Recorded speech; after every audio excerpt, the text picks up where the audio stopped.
Buenos días.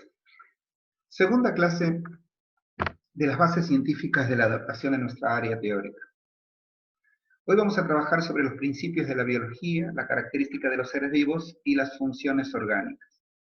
Vamos a empezar por los principios de la biología, así que pongámoslos en nuestro pizarrón. Desde el punto de vista técnico, un principio es una norma o una idea, dice el diccionario de la Real Academia, que rige un pensamiento. Todos los científicos desarrollan para sus propias disciplinas principios que nos permitan a aquellos que usamos esa disciplina, pero que no somos duchos especialistas en esa disciplina, entenderla. Sobre todo, al ser un principio, es una norma general, o sea, deberíamos tratar de no violarlos. En el caso del entrenamiento, que es un proceso biológico, entender los principios de la biología y no violarnos permite que el alumno logre el objetivo por el que viene y nosotros lograr en el alumno la adaptación que busca. De hecho, los fisiólogos del ejercicio, ese es el concepto en el que más se detienen a investigar. Se llama respuesta biológica. O sea que el organismo humano siempre responde a estímulos, siempre, siempre. Solo que el estímulo de entrenamiento crea una respuesta específica biológica. Produce él mismo un proceso de recuperación y luego una mejora. Este proceso que es biológico y esencialmente bioquímico es lo que estudiamos los entrenadores para ponerle conceptos técnicos al desarrollo de un proceso de mejora en el entrenamiento de nuestro alumno. Específicamente, los científicos en biología han analizado 7 principios. O sea que la biología como ciencia tiene 7 principios. Todos sabemos que la biología como ciencia estudia a todo ser vivo. Por lo tanto, cada principio tiene que ver con el área de la ciencia que abarca esa área de la biología. Por ejemplo, hay principios que tienen que ver con los genetistas.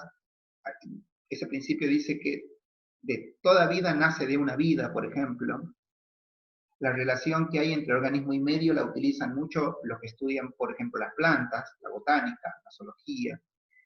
Los entrenadores, en cambio, que utilizamos una rama determinada de la biología, tenemos un principio que podríamos decir que nos marca el ámbito de nuestro trabajo porque es el lugar en donde se da la adaptación, que se llama la teoría celular. La teoría celular es el principio que guía el conocimiento del entrenador hacia el ámbito, el lugar en el que se desarrolla la adaptación en ese ser vivo que vamos a entrenar. La teoría celular tiene 4 características que la determinan. Lo primero que dice la teoría celular es que los seres vivos estamos compuestos por células y productos celulares. Ustedes en este lado del pizarrón tienen dibujada un gráfico de una célula. Todas las células tienen una membrana plasmática que la recubren y que la divide de su medio. Todas las células tienen un protoplasma. El protoplasma es todo, absolutamente todo, incluido el núcleo que está adentro de esa membrana plasmática.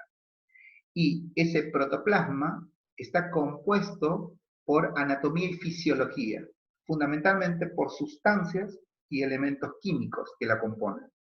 Eso crea la actividad del protoplasma que se llama metabolismo. Lo más importante que plantea la célula es que, la teoría celular, no es solamente que esta célula es la unidad básica de la biología, sino que dice que aparte tiene productos celulares. La palabra producto nos lleva a la idea, al concepto de producción. Significa que la célula es una fábrica, produce.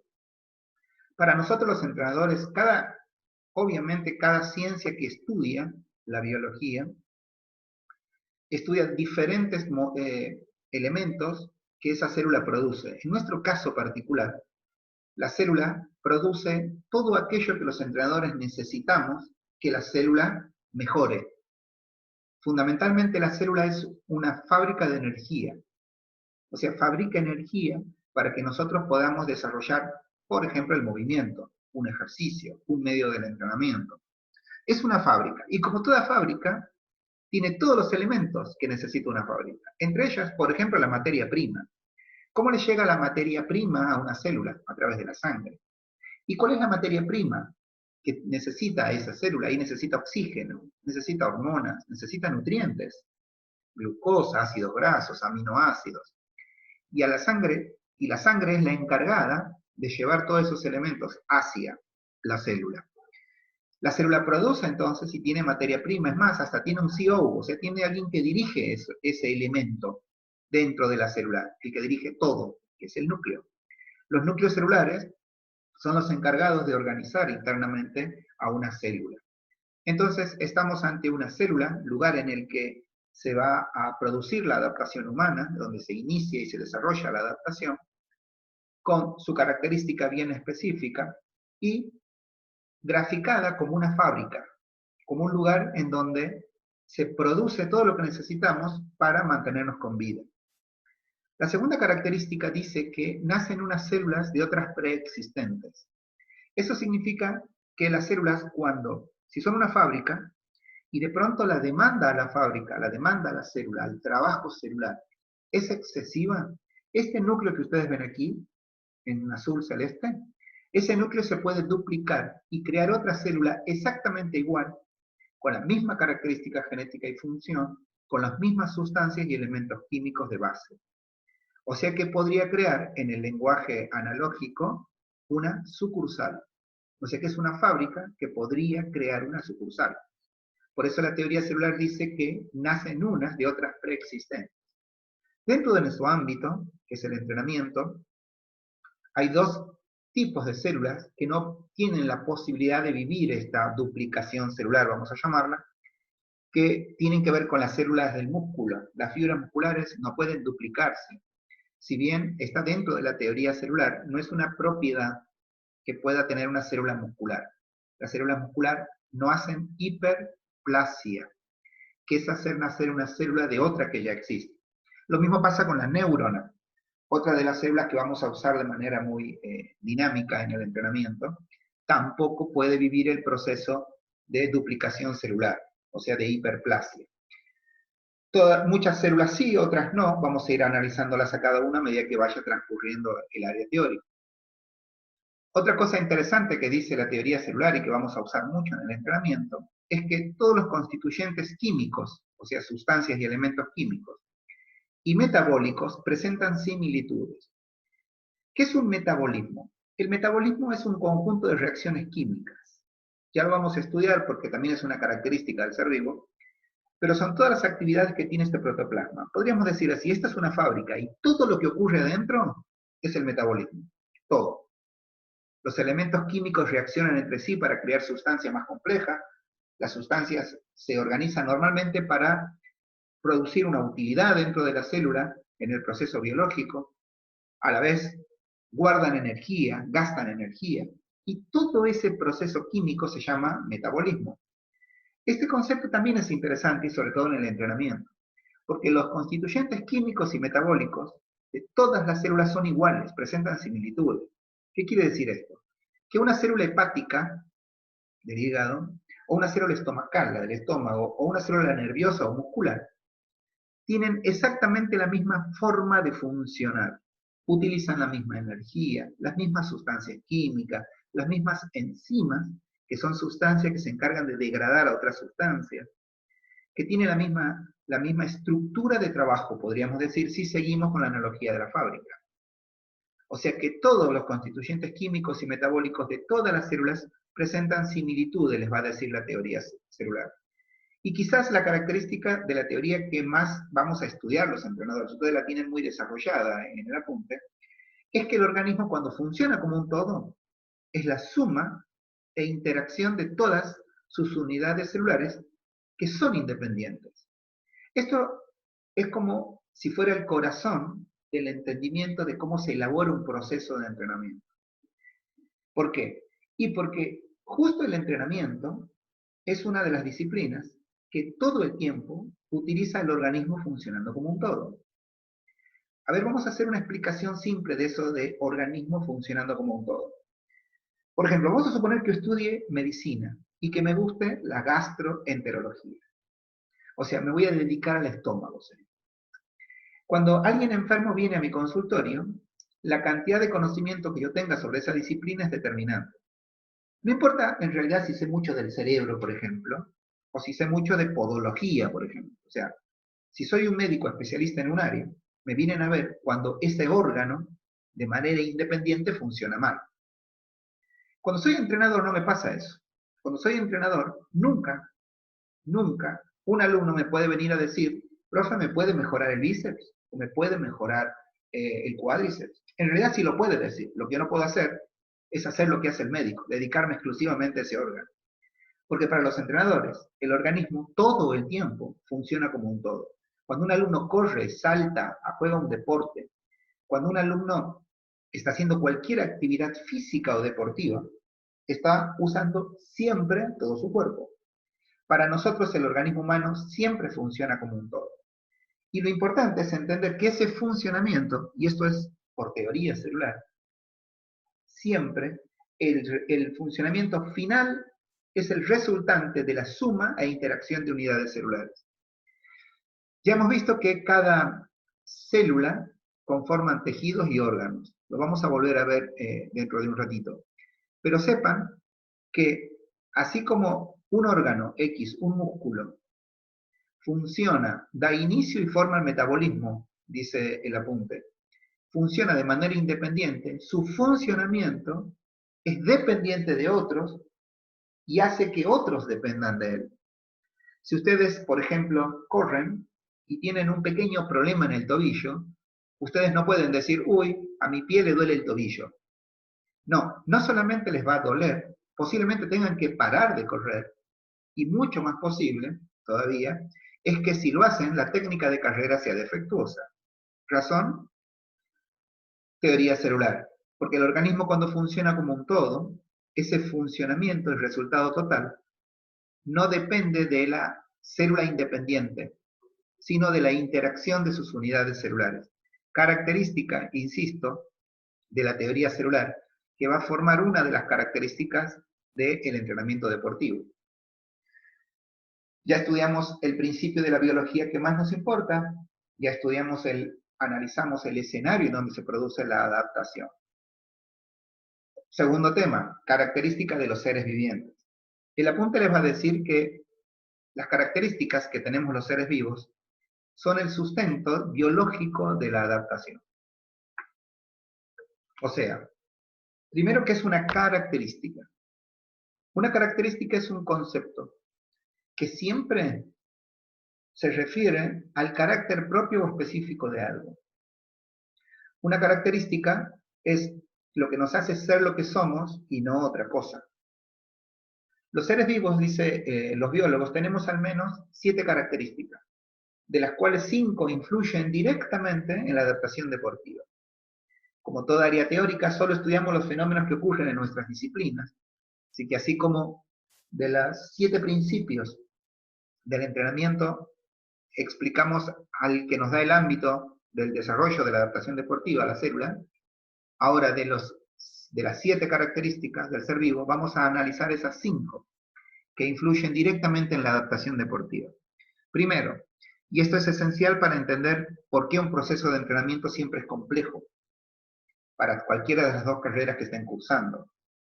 Esto les va a decir por qué Papí creó para que las técnicas puedan ser un medio del entrenamiento, porque el profesor Diegues Papí sistematizó la técnica, pero creó una sesión de aeróbica para desarrollar cada uno de los puntos orgánicos representados por una capacidad motora. Por eso el entrenamiento se divide en fases. ¿Por qué? Porque somos una organización específica. Biológicamente somos una organización específica. Cuando nosotros nacemos, nacemos como organismos unicelulares.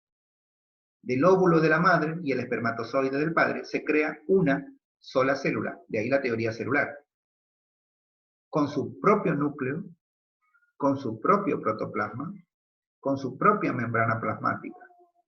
Y se forma de una manera bien específica, o sea, hasta la célula tiene su propia organización específica, que tiene que ver esencialmente con su núcleo. Se forma el núcleo y a partir de ahí se empieza a formar la célula. Una vez que la célula está formada, esa célula para cumplir funciones empieza a duplicarse, característica de la teoría celular. Como una célula no puede cumplir todas las funciones que se le pide a un órgano, entonces empieza a organizarse de una manera jerárquica y creciente. Un conjunto de células que cumplen la misma función va a formar un tejido. Un conjunto de tejidos que cumplen la misma función van a formar un órgano. Y un conjunto de órganos que cumplen la misma función van a crear sistemas de órganos. Esto es como la esencia del entrenamiento deportivo. La mayoría de los procesos de entrenamiento, medios, métodos, o sea, por ejemplo, una clase de box training en técnicas, o una clase de zumba, o un entrenamiento deportivo, un deporte, el básquet, el fútbol, el vóley, el hockey, cualquier deporte, siempre implica el uso de sistemas orgánicos. Ahora, el sistema orgánico, el funcionamiento correcto de un sistema de órganos, depende del funcionamiento de cada órgano. Teoría celular, el organismo funcionando como un todo, es suma interacción de sus unidades celulares. A la vez el órgano, para funcionar bien, depende del funcionamiento de cada tejido. Y cada tejido, para funcionar bien, depende del funcionamiento de cada célula. En el entrenamiento deportivo, y esto está muy bien explicado en el apunte, esto está solucionado desde la estructura de organización del entrenamiento modal. Violar la organización específica de un organismo para entrenarlo, que ahora voy a dar un ejemplo práctico, es como tratar de empezar a hacer una casa, pero por el techo. Por ejemplo, cuando un alumno llega, y ahí viene el ejemplo, viene de su trabajo y viene al gimnasio, y yo directamente empiezo a utilizar sus sistemas de órganos a través de ejercicios, series y repeticiones, eso quiere decir que alguno de los órganos que la persona no usó en el día porque su trabajo no se lo permite, si es oficinista, por ejemplo, estuvo todo el tiempo sentado, con los brazos apoyados al frente de una mesa, con lo cual las articulaciones de la cadera, de la rodilla, del tobillo, el hombro no han sido usados. Cuando yo quiera que ese alumno haga un ejercicio complejo, o golpee una bolsa, o salte, el órgano que no estuvo estimulado va a hacer que falle todo el sistema orgánico. Si ustedes analizan desde la biología, muchos medios del entrenamiento se van a dar cuenta de que los entrenadores todo el tiempo violamos la organización específica de un ser vivo. ¿Cómo se debería trabajar para no violar la organización específica? Lo primero que tendríamos que hacer es, ¿qué función cumple una célula y un tejido? Ellas reciben los estímulos, fundamentalmente la célula, pero lo traslada al tejido. Recibe estímulos. Ese estímulo, para que la célula trabaje de manera coherente con su función, debería ser un estímulo que la célula pueda soportar. ¿Y para qué nació la célula? Para moverse. Si los procesos de entrenamiento empezaran todos con movimiento, estaríamos cumpliendo la organización específica. El movimiento es lo que estimula a una célula o a un tejido. Ahora bien, si yo muevo, por ejemplo, mi articulación del hombro o mi articulación del codo, el movimiento que hago adapta a mi célula y a mi tejido, activa el metabolismo de esa célula y de ese tejido, y permite que se vayan preparando para luego un trabajo más desarrollado. En este caso, el órgano. El órgano ya es el músculo en el aparato locomotor, es el hueso, el ligamento, el tendón. Y una vez que ya tiene la suficiente irrigación y preparación, el órgano, para poder estimularlo, el movimiento ya no es tan eficiente, porque el movimiento es para la articulación y es muy genérico. Para estimular un órgano en entrenamiento necesitamos crear un ejercicio. Por eso los ejercicios son movimientos construidos. Primero se hace el movimiento, después se construye el ejercicio, que es lo que va a trabajar sobre el órgano. En el apunte van a tener el ejemplo del hombro y del codo. Cuando ustedes flexionan el codo, cuando llevan algo hacia arriba con la mano, eso es flexionar el codo, cada vez que lo hacen, están trabajando con músculos específicos. La flexión de codo hay 3 músculos que lo hacen, a pesar de que uno siempre identifica uno solo, que es el bíceps, que es el motor primario. Si yo quiero trabajarlo al órgano, es obvio que tengo que hacer una flexión de codo completa. Y eso ya es un ejercicio. Si a ese ejercicio yo le pongo medios y métodos, por ejemplo, 3 series de 10 repeticiones, y lo integro al hombro y lo integro al tronco, entonces estoy usando un sistema de órganos. O si estoy entrenando usando un conjunto de músculos que están en mi tren superior. Ahora, si yo llego al gimnasio y empiezo a entrenar el hombro, pero ni moví, ni estimulé a los órganos por separado para luego entrenarlos juntos, es poco probable que mi alumno logre resultados biológicos, porque estoy violando su organización específica, que no es otra cosa que una característica, algo que lo caracteriza a él como ser vivo. Violarla implica que el proceso de entrenamiento no logre la efectividad que planeamos o que el alumno quiere. Ahora bien, si yo ya no violé la organización específica, quiere decir que el metabolismo de mi alumno está empezando a trabajar bien. ¿Qué es el metabolismo? El metabolismo lo dijimos antes, pero es todas las actividades que ocurren aquí adentro, que es el protoplasma. Los metabolismos humanos tienen ciertas características que le permiten mantener un estado de equilibrio a la célula. Las células humanas tienden a estar en equilibrio, que es una función orgánica. Ese equilibrio se llama homeostasis, el estado homeostático de las células. Para poder hacerlo, el metabolismo tiene dos mecanismos. Entonces, es muy importante este lenguaje terminológico porque después lo traslado al trabajo práctico. El metabolismo es un conjunto de reacciones químicas que simplifican todas las actividades del protoplasma. No olviden que todo lo que hay adentro de una célula, incluido su núcleo, todas las sustancias químicas que hay aquí adentro, cuando reaccionan entre sí, es el metabolismo, y todas juntas son nuestro protoplasma. Pizarrón anterior. Todo lo que hay adentro de una célula, todas las sustancias más elementos químicos, son el protoplasma, y todos están comandados por el núcleo de esas células. ¿Cuáles son los mecanismos que tiene el metabolismo? Dos. Uno es el catabolismo. El catabolismo es parte de las reacciones químicas que degradan sustancias. Para formar una sustancia química, la célula une a través de energía a dos elementos químicos. Dos elementos químicos juntos o más forman una sustancia química o compuesto químico. La más conocida por todos es el agua, porque es H2O. O sea que hay un hidrógeno, una H, unida a otro hidrógeno. ¿Cómo se unen? Ese enlace químico es energía. Y después otro enlace químico o une a otro hidrógeno. H2, dos hidrógenos. Y otro enlace químico une al oxígeno. H2O, dos hidrógenos y un oxígeno. Los hidrógenos son elementos químicos igual que el oxígeno. En cambio, cuando forman agua, ya forman una sustancia química, que están unidas entre sí por energías. Catabolizar es sacarle la energía a esa sustancia química. El apunte les va a decir que tomar una sustancia compuesta, compleja, sacarle la energía para usarla y convertirla en una sustancia más simple. Ese proceso de catabolizar, de degradar una sustancia química, de sacarle grado, a través de sacarle la energía, se llama catabolismo. Claro, mi metabolismo antes tenía una agua, que ahora no la tiene. Entonces, ese equilibrio, la homeostasis de la célula se pierde. Por eso en química decimos que cada vez que hay un estímulo, el metabolismo cataboliza para lograr una sustancia, energía de una sustancia química, y rompe el estado de equilibrio de la célula. Lo rompe. ¿Bien? Cuando se rompe ese equilibrio metabólico, el núcleo trata de restituirlo, función orgánica, trata de volver a tener, trata de reparar, trata de armar eso que el catabolismo rompió.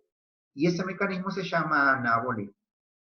El anabolismo es el mecanismo del metabolismo a partir del cual la célula se repara, o sea, restituye, recupera lo que el metabolismo catabólico había degradado, había roto.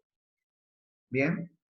Ahí es donde se recupera, esta H significa homeostasis, se recupera la homeostasis.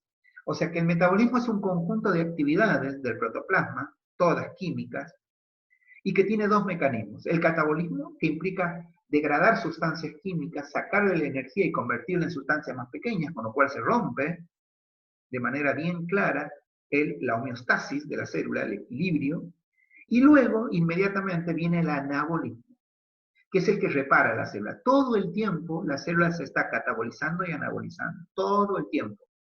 El metabolismo es la vida de una célula, o sea que todo el tiempo estamos, no solamente cuando entrenamos, degradando células y volviéndolas a armar, reparando esas células.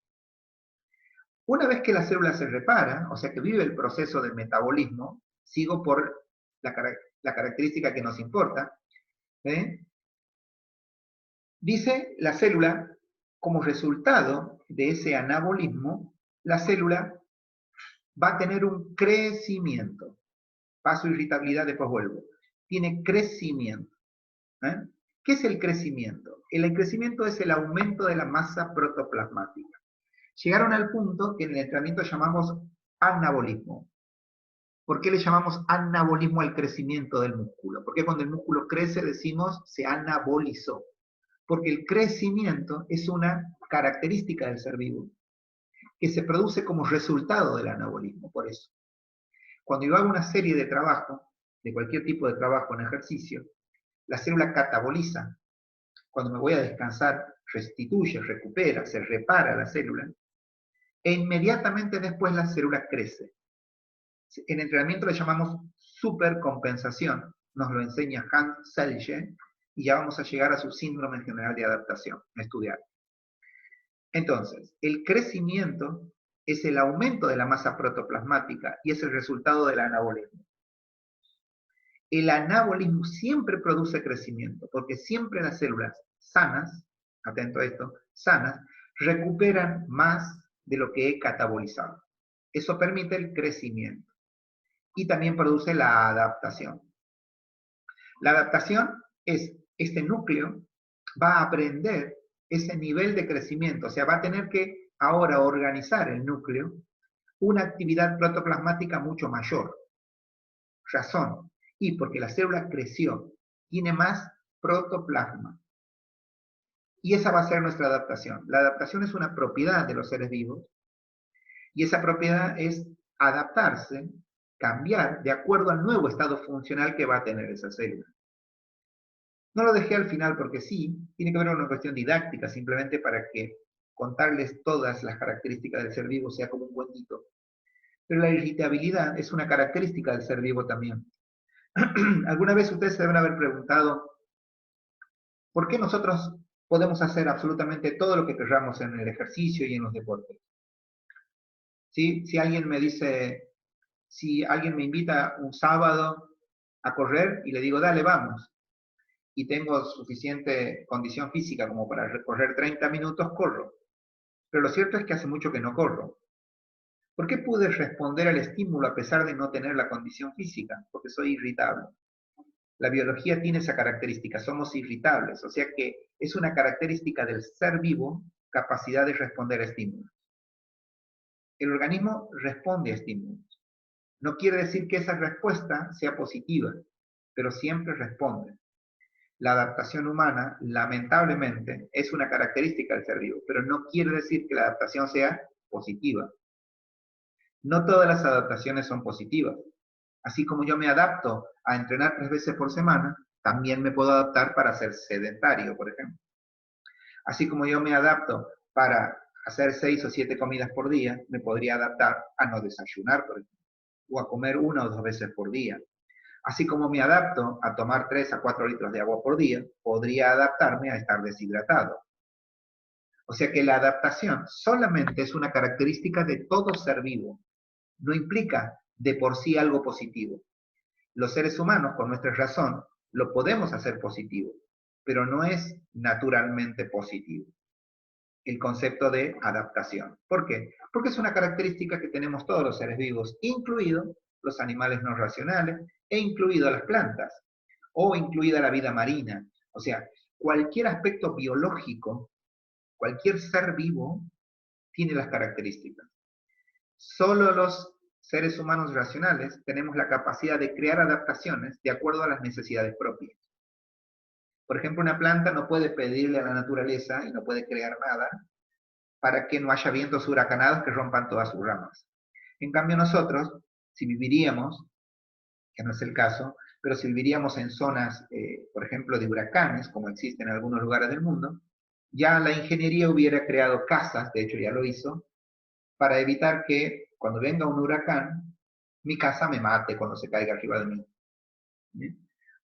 O sea que nosotros sí podemos. Yo podría, por ejemplo, decir, bueno, quiero ser maratonista y puedo crear una adaptación biológica a través de un proceso de entrenamiento que me lleve allí. De hecho, hasta puedo cambiar formas de mi cuerpo gracias a eso. Pero somos los únicos, los seres vivos racionales, los que podemos, el hombre en sí, es el único, el hombre genérico, es el único que puede planear una adaptación positiva para sí, o negativa, pero puede planear una adaptación para sí. La irritabilidad es lo que da la puerta a que eso ocurra.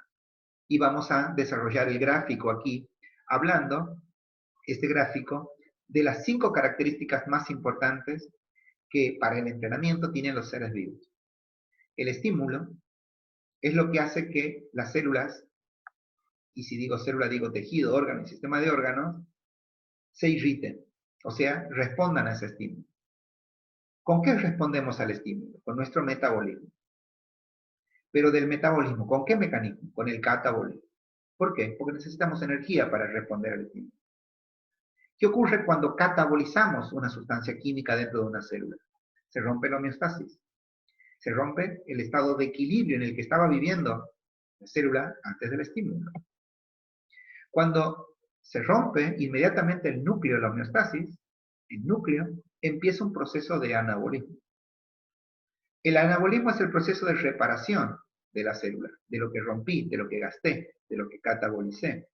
Y la célula recupera su funcionalidad. Pero al hacerlo como propia parte del anabolismo, la célula crece. O sea, aumenta, como resultado del anabolismo, la masa protoplasmática. Y luego el núcleo, ante ese aumento, se adapta. O sea, aprende el nuevo estado funcional de la célula. Por eso es que las características de los seres vivos son el sustento biológico de la adaptación.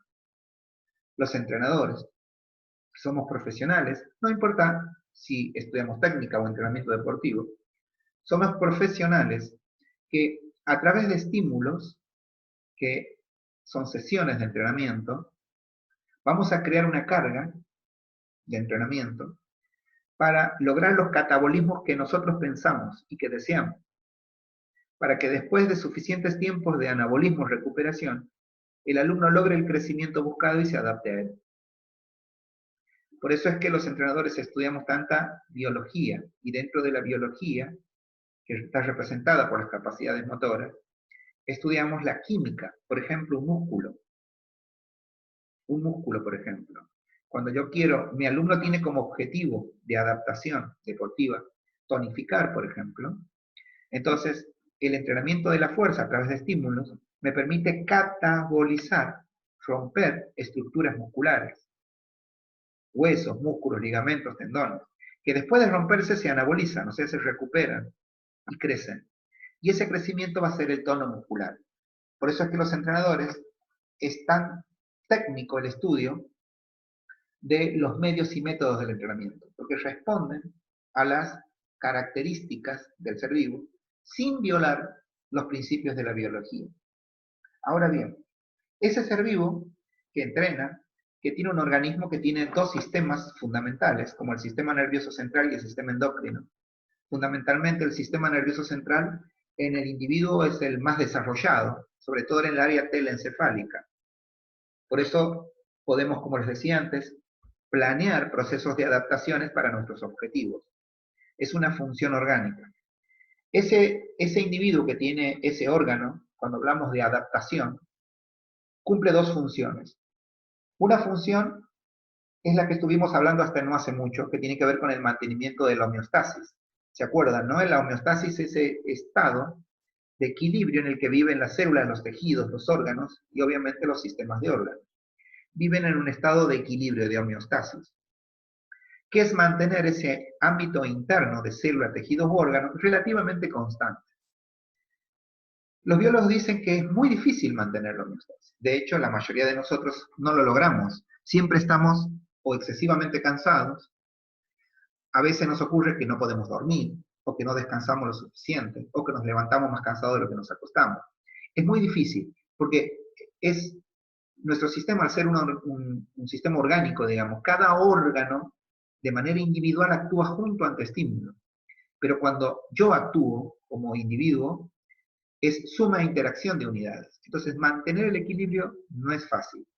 Ahora, lo cierto es que, como dice el apunte, cuando recibimos un estímulo, ahí es cuando atentamos contra la homeostasis. Ahí nos irritamos.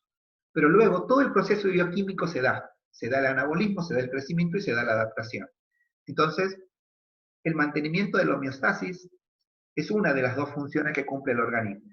El otro, que integra la anterior, es de integración y control. Y aquí está la forma en la que recuperamos normalmente la homeostasis en el organismo humano. Hay dos sistemas principales de integración y control. Uno es el sistema endocrino y otro es el sistema nervioso. El sistema neuroendocrino, que como se imaginarán, cuando lleguemos a la fisiología en el otro semestre, son dos capítulos que vamos a estudiar. El sistema endocrino es el único sistema orgánico que puede comunicarse con cada una de nuestras células y tejidos. Razón, porque a través de glándulas, que son sus células más importantes, produce hormonas. Y las hormonas son sustancias químicas que pueden viajar por la sangre y que se pueden meter adentro de cada célula, por lo tanto adentro de cada tejido y de órgano. No así las neuronas. Las neuronas, que son las células del sistema nervioso, el sistema nervioso, sus tejidos más importantes, forman partes del sistema nervioso central, que es el que permite que hagamos todo en el organismo humano, pero tiene una célula bastante compleja, que es la neurona. La neurona no llega a todos los órganos. O sea que el sistema nervioso, a través de células, planifica, inicia y coordina casi todas las funciones orgánicas y fundamentalmente el movimiento. Pero no lo puede hacer con todos y cada uno de los órganos, porque no llega a todos. El sistema nervioso es el encargado de integrarnos. Nos integra significa que conoce todos nuestros movimientos, conoce todas nuestras funciones. En este segundo que ustedes están escuchando esta clase, el sistema nervioso, a través de un área que se llama telencéfalo, sabe en cuánto está latiendo el corazón, sabe la cantidad de oxígeno que están consumiendo, sabe cuáles son los músculos que se están contrayendo y en qué nivel se están contrayendo.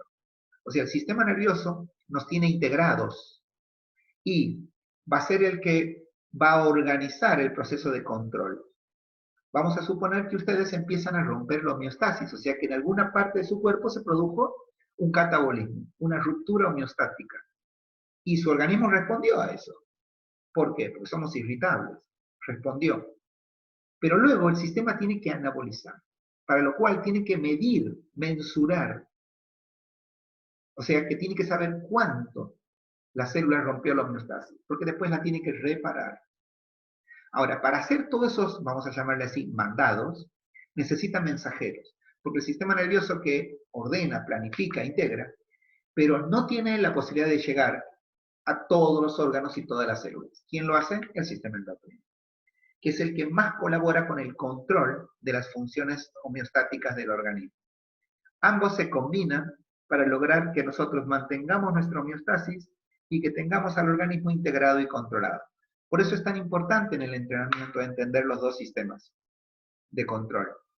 Porque muchas veces el cerebro quiere algo que el cuerpo no quiere. Muchas veces decimos, bueno, el lunes empiezo a entrenar. O me gustaría salir y correr 20 kilómetros. Pero cuando todo eso se hace práctico, cuando salgo a la calle, a veces corro 20 minutos, me canso y vuelvo. Los 20 minutos quedaron en mi cabecita, en mi deseo, pero no llegó a la práctica. Tenemos un sistema de integración y control. El sistema nervioso y el endocrino se encargan de que nuestro organismo no rompa tanto la homeostasis que no pueda volver a sus niveles básicos. ¿Bien? Hemos trabajado en esta clase sobre los principios, las características y las funciones orgánicas. He desarrollado un apunte de esta clase que tiene mucha explicación tomando la biología, que es lo que acabamos de ver, y haciendo un puente hacia el entrenamiento. Cada día va a tener un trabajo práctico para ser realizado. Le pido que presten atención a esos trabajos prácticos y que respeten los días de organización del trabajo. Es muy importante eso para el aprendizaje y para que aprendan palabras nuevas. No olviden que después de esta clase, la próxima, ya viene la adaptación deportiva, que en entrenamiento después la vamos a unir a la planificación. Así que esta base teórica es determinante para lograr aprender a desarrollar procesos de entrenamiento que logren los objetivos de los alumnos. Que tengan un lindo día.